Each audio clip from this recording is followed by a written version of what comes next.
Hello guys, welcome back to the Coder's Journey. This is the second episode of this playlist where we are talking about guard clauses in ASP.NET Core. I hope you have already watched the previous video. If that's not the case, please make sure you do, because what we are going to discuss in this video, which is going to be the last video of this playlist, is based upon what we have already set up and what we have already discussed in the previous episode. So this playlist, what I have thought about is to create two videos for this playlist. Probably in the future, I am going to add some more videos to this playlist talking about other, specific things uh, when it comes to, applying guard clauses and failing fast, idea. But right now, what I have decided to do is to create two videos. So in the first episode, if you recall, we kind of set up this solution in Visual Studio. We created, the different clauses. We installed the NuGet package, our Dallas guard clauses. We created these two, classes. And then I told you at the end of the previous video that I am going to commit the changes to my GitHub repository, which is something that I have done. So if you go to the description of this video on my channel, you can see that I have put the link to the repository on my YouTube channel, on my GitHub profile, I'm sorry, and there you can, track the changes, you can see the commits, you can clone the repository, work with it, and, practice with it. Anyway, let's move on to the documentation that we've got here to continue learning about, this guard clauses idea and this NuGet package. So we kind of talked about guard clauses beyond properties, and this is what we are going to continue with in this episode. Extending guard clauses. In the previous section, we introduced guard clauses using this library, our Dallas guard clauses. We saw how to use the built-in guard against null or empty method to ensure that an order object always has a valid customer email address. If you recall, this is what we did, right? Instead of writing the code here ourselves, we, took advantage of this extension method and we passed in the customer email. And here we also did the same thing. So instead of writing this piece of code, we took advantage of this guard clause or null guard clause null in order to make sure that the dependencies that are passed to this application service are not null. So now let's build upon our order example and introduce a new business requirement. A customer's email address must end with .com to be considered valid for processing the order. Our Dallas guard clauses library doesn't provide a built-in guard clause to perform this specific check. Fortunately, the library is designed to be extensible, allowing us to create our own custom guard clauses. Creating a custom guard clause for invalid customer emails. So the idea is that you can take advantage of the different guard clauses that are already built into the library, like for example, guard against null or empty, and you have the possibility to create your custom guard clauses for your specific business requirements. And this is an example, right? So if we want to check that the email address of a customer ends in .com, there isn't any guard clause in our Dallas.guard clause which can help us check that, verify that requirement. But we can introduce a new custom guard clause for this specific case. Let's create an invalid customer email guard with a custom invalid customer email extension method. This method not only ensures that the email is not null or empty as we did in the previous section, but also it ends with .com. So this is what we are going to do. We are going to have our namespace, we are going to create this extension method on this iGuard class. So if you take a look at, for example, this method, or here, this is an extension method, right? So this extension method has been introduced on this type. Therefore, whenever we want to extend the library by adding a custom guard clause, we want to follow the same approach. We want to create an extension method on this interface. So if you take a look here, we are creating an extension method which returns a string, invalid customer email, and it is on this type. And then it's taking in the input parameter, the name of the parameter. First, we are going to check whether it is null or empty. This is what we have built in, built into the Ardalis guard clause by default. Then we are going to check the suffix. So we are going to say, you know what, this is the suffix that we want to check. And if the email doesn't end with this suffix, and we are going to compare using this enumeration, ordinal ignore case. We want to, make a case insensitive comparison. And if this is not true, if it is false, we are going to throw this argument exception. Otherwise, we are going to return, the string, the input string. So let's do this. And I think what I want to do is to create a class using the same namespace. I'm going to say custom guard clauses is the name of the file. The namespace is going to be ardalis.guard clauses because I want my custom guard clause to, I want to be able to use my custom guard clause using the same namespace. What is this error? Type or namespace or end of file expected. I'm going to remove this. This is a public static class because it's going to be like public static. It's going to return a string. And the name was what? The name was invalid customer email. I'm going to call it invalid customer email, and the extension method as before is on iGuard clause. Because we are using the same namespace, we don't need to import anything. Guard clause. Then we're going to have our input parameter like email, and then we're going to say parameter name. So in the body, here in the documentation, first we are checking if the email is null or empty. I don't want to do that. I only want to implement this. So I'm going to say this is the email suffix that I want to check against. And then I'm going to say the parameter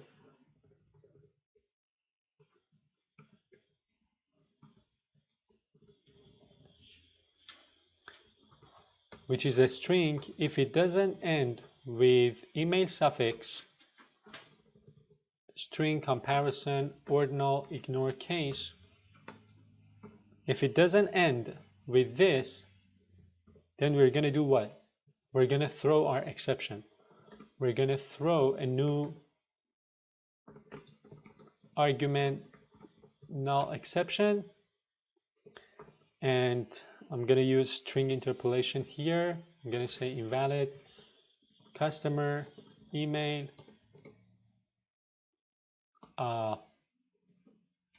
or let's do something else. Customer email address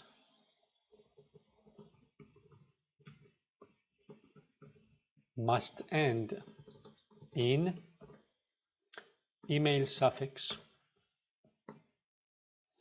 and that's it. And if this passes, what I am going to do is to return the email.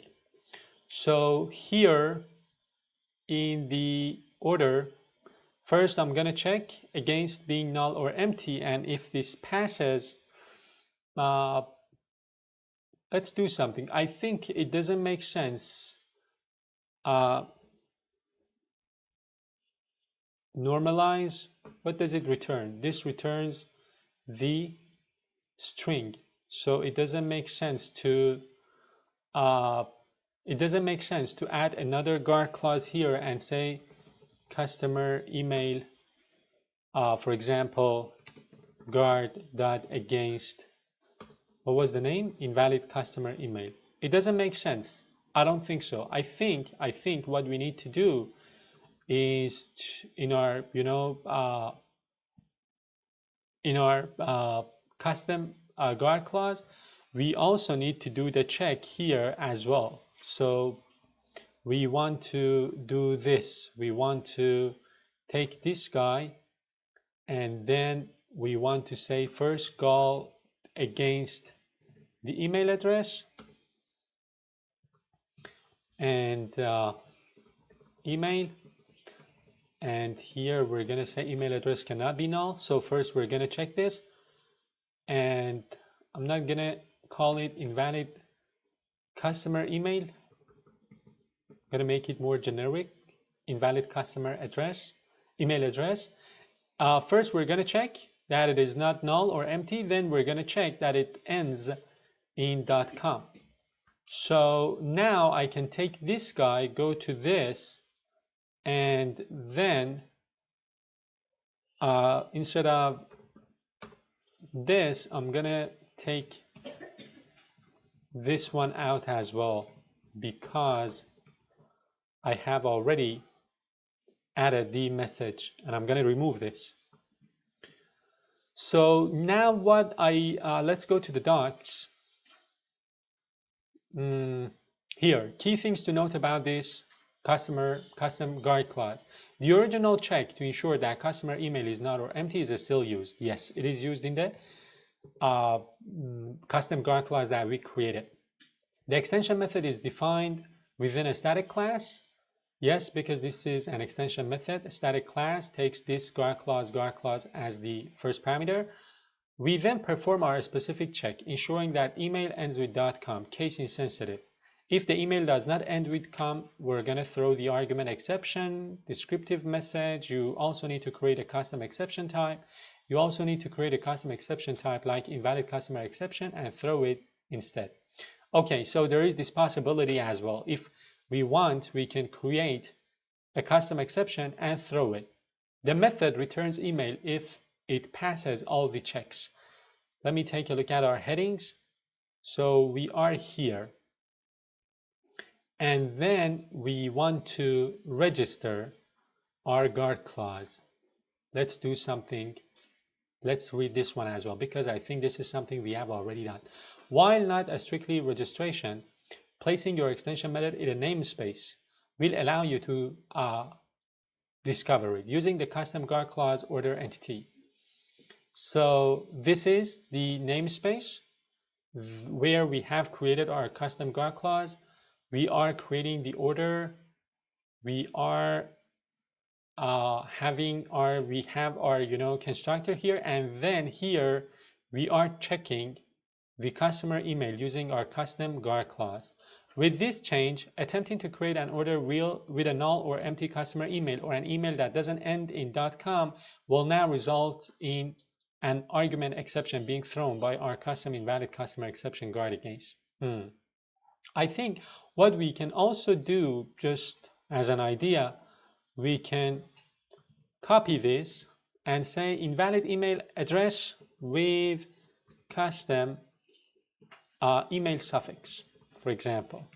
And then let's take in the string of custom email suffix, email address suffix, and then we are going to make use of this one here and here. We're going to remove this. So basically what I want to do is to allow the user to specify the suffix for the email address as well. And of course, I can guard against this as well. I can guard against this not being null and must end in.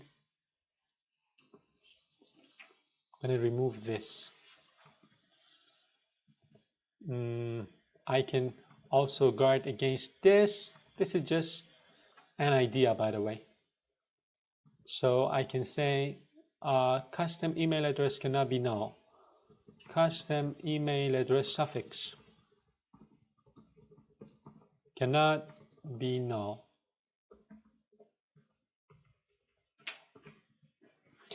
And I can also turn this into another type, but I think that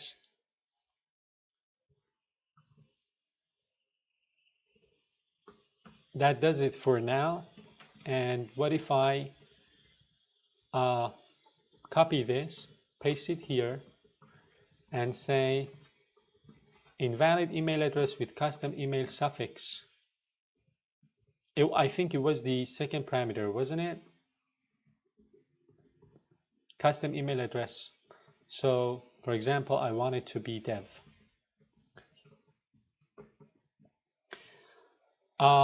Yeah, right now we've got two custom, guard clauses. One which only checks for .com, and one that allows the user to kind of specify the suffix themselves. Now, unit testing. A significant advantage of custom guard clauses is that they are typically small and easy to unit test. Here are a few example unit tests using XUnit for our invalid customer email guard clause. So we are going to create a test, an XUnit test project. And then as you can see here, we want this test method. We are going to create this email address, and we are going to assert that it throws argument null exceptions for this email address using this custom guard clause, invalid customer email, or another one with .NET as the suffix invalid customer email. It's going to throw an argument exception. And then another one with example.com, invalid customer email is the guard clause. And then because it ends in .com, we are going to assert that it is equal the, it equals the, let's say the result. So let's see if we can create an XUnit test project here. XUnit test project. Let's call it guard clauses in ASP.NET Core tests. Guard clauses in ASP.NET Core tests. And then we're going to create it. We need a dependency. We want a project reference to our web API project. And then we want to create these tests. There are, a couple of tests here. The first one tests that if the email is null, it returns, argument null exception. So the name, I'm going to copy the name.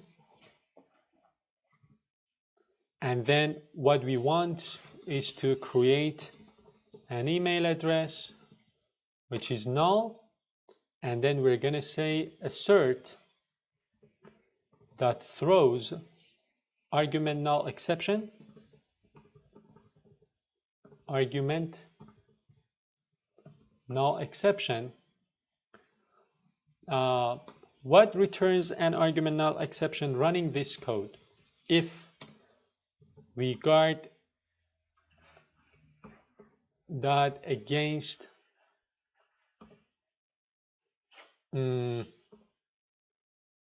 invalid customer email, invalid email address.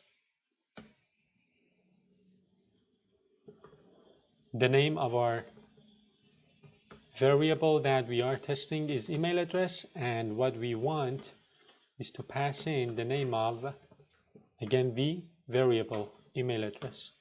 So basically,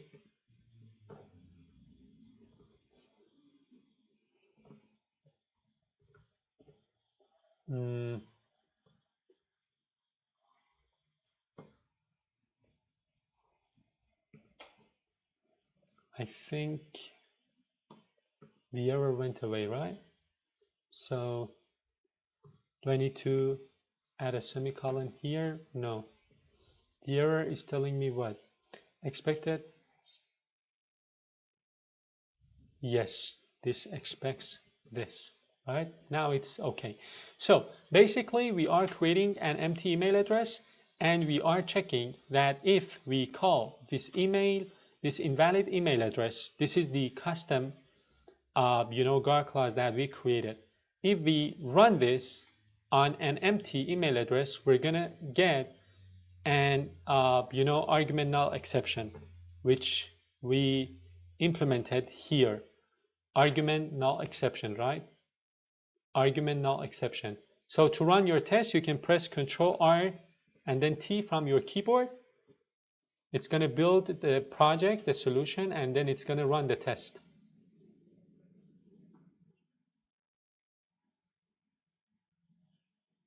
And it passed. So let's run the next test. The next test, I'm going to copy its name. It is using a non-empty email address, but the suffix is not valid. And then we expect an argument exception to be thrown. So we're going to create this, and we're going to say public void, the name that I copied. And to move a little bit quickly, I'm going to copy this. The name is customer@example.net. And if we take a look at this, if it is null, we are going to throw an argument null exception. If it is not null, but it doesn't end with the suffix we created, we're going to say argument exception. We want an argument exception, not aggregate exception, argument exception. Now let's put this here. If it is not null, but it doesn't end in .com, we are going to throw an argument exception. Now to run this, Ctrl RT from your keyboard. It's going to build a project, run the test one more time, and it passes.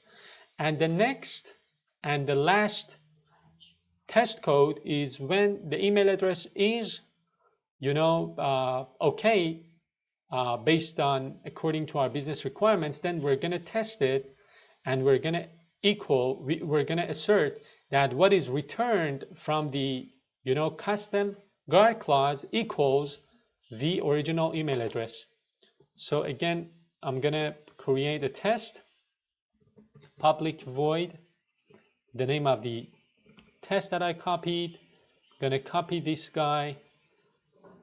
The email address is okay. What we are going to do is to create this variable and say that we want to check this, and because the email address is okay, we're going to say that assert equal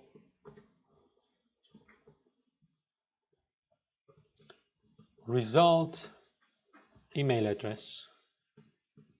So if the email address is okay in terms of our business requirements, when we run our invalid email address custom GAR clause, we expect that this extension method returns the original input parameter, which is the case. So if you go and navigate to this, you are returning the original parameter if these checks all pass.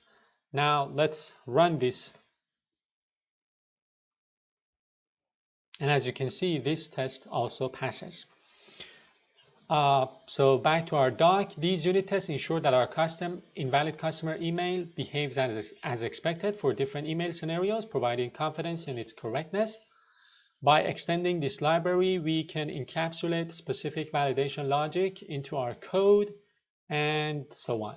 So basically, what we have done in the second episode is that we have created a custom guard clause and two guard clauses, and we have tested them. We have tested their logic, which is going to be a little bit difficult if we didn't have custom guard clauses. So if we, for example, wrote these in the constructor of our order type, it would have been a little bit difficult to test. But because we have encapsulated these guard clauses into separate abstractions, methods, as custom guard clauses, we can easily unit test them and make sure that the logic we have encapsulated into them are working as expected. So that's a wrap for this episode. I hope you've enjoyed watching it. If that's the case, please make sure you give it a thumbs up, share it with a friend who is learning how to write code. I'm going to make a commit on this repository, push it to the GitHub repository that I have created for this playlist, and you can take a look at that repository as well. In the comment section, I would really appreciate it if you could tell me whether you are enjoying these types of tutorials where I haven't prepared anything prior to recording the videos. Everything is real. We are learning things one step at a time using the real codes that are going to sometimes throw errors or make problems. And everything, as I said, yes, is real, and it is 100% 100% real, and can help you to see what I am doing in action. Thank you so much for sticking to the very end, and I'll see you in the next episode.